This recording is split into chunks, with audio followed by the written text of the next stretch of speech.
So, you've been excited all week because you're going out on an adventure and you want to try cooking my fish pie recipe.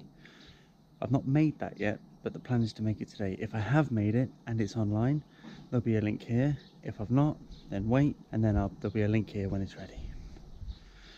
So, you've had a great day traveling, seeing the sights, exploring new things, having a wonderful adventure. You've set up camp, you've sat down, you've unpacked the ingredients, and you've asked your mates, where's the can opener? They said, I thought you brought it.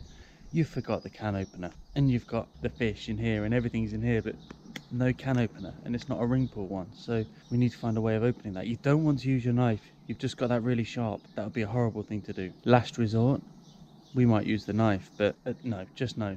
In this video, I'm going to show you how to open a can without a ring pull and without a can opener.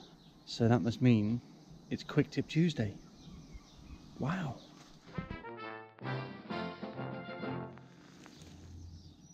So the key to this is find a rock or a hard surface that's flat and rough.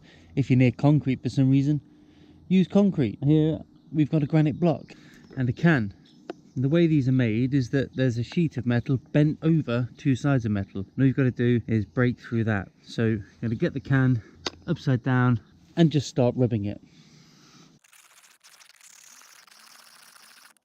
And you might be able to see it's just starting to ruin the top of the can. It's going to get sharp, so be very careful, but just keep rubbing.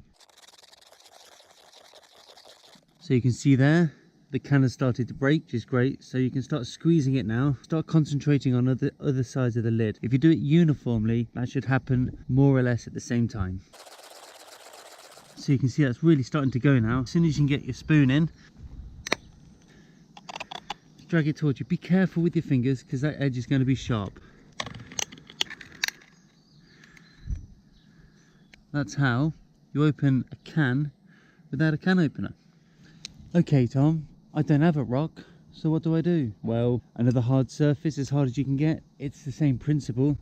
If you've got a multi-tool, you've probably got a can opener that might have a file on it. You can use that, or you can put a bit of grip tape on the bottom of your mug, for example, or something that's not going to go over a flame, and then you've always got that option, but rare that you're going to do that.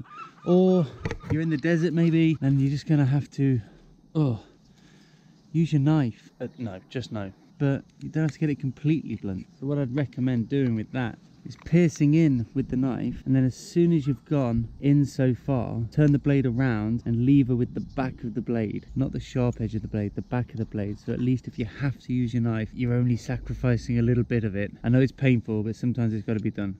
So opening a can without a can opener. Thank you very much for making it to the end. Please give this video a like and tickle that subscribe button. Leave any comments below on how you do it or how you have done it in the past, and let's get this collective mind brain going so we can all learn and have easier times out on the trail. Cheers and gone.